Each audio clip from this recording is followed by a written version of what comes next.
Instant match reaction. I'm here with Brian, and mate, we've just beat Ipswich 4-1. We've seen our first win at home in the league. We needed that, mate. We needed that. Listen, Dan, you said it had to be a convincing win. You were absolutely right, and that's what we got today. One thing I'm happy with was all the goal scorers. We needed our front four. I couldn't tell you the last time we've seen our front four all score in the same time, and it kind of lifted their confidence as well.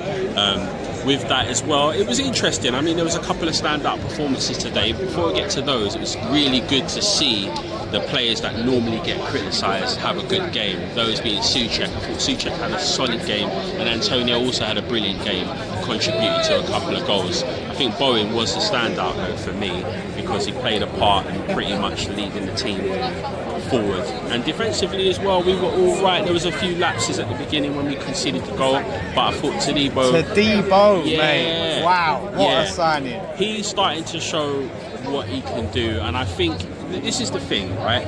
The thing is this: he is still adjusting to the pace of the league, the physicality and the speed. And I think even at the very beginning, he had a few physical tussles where he thought, right, I'm in for a game here. And after that, he basically adjusted to the physicality of the game. So I think he can be a really, really good signing going forward. And yeah, it was just interesting overall, man. It was something we needed, especially just before the international break. Yeah, you know, I said on video on my other channel, I feel like this season we're going to be one of them teams where we get results off the teams around us and below us, and maybe not so much the top teams.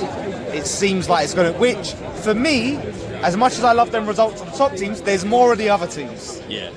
No, do you know what? I agree with that, and I think it's about the players are still sort of adjusting and learning to the philosophy of the manager and what he's going to do. It can be frustrating us at first, because we've seen certain things like this before.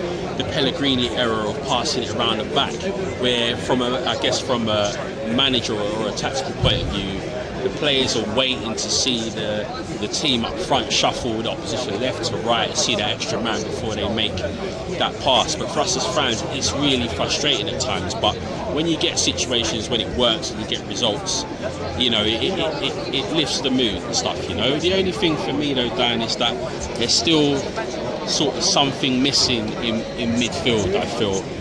Rodriguez got the shout today over Alvarez. Fair enough. I think he can play against certain teams that maybe don't have pace. Teams that got pace, he could be at risk of getting overrun, especially with how he played today, which I feel was a 4-1-4-1 formation. So I feel Alvarez was the deep anchor, and you kind of had Souček and Paqueta in front of them. But when we were in possession, it kind of looks like a 4-3-3 to me. But yeah, so it's interesting. But I just hope, for me, we kind of go into the next game with that same kind of play and tenacity that we showed. Yeah, you know, and I see Guilherme come on today, right? Yeah. He is someone I think we are going to need, right, going forward, because he has that pace that we lack. Yes. And I think we seriously lack pace in this year. And I think if we can just give him more minutes, ease him in, right, he could be a key player for us, because we do lack so much pace in this side. And against those teams that we are going to need to maybe hit teams on the counter a bit more, I think he'll be key in that attack. But Somerville, I thought Somerville would come on a bit earlier. I think it's harsh on him that he's been dropped. But ultimately, like, it's worked today. Lopetegui's took some pressure off his shoulders, which was building. Like, if we didn't get it today, we didn't get a result today, mate, it would have been nasty. Pressure cooker. Yeah. Pressure cooker. But with it being international break as well, you can't be going into that with a defeat. It just wouldn't have been good for you. Yeah, it's a shame now, because it's like, I feel like that's a little bit of momentum we needed. Now there's an international break. You can't go straight into the Spurs game. But that is going to be a big one, because I want to see how this team turns up for that game. Because a West Ham team, no matter how we perform, we turn up for that game, right? We know what a derby means. Do these players that we have now know what that derby means? Yeah. We'll see.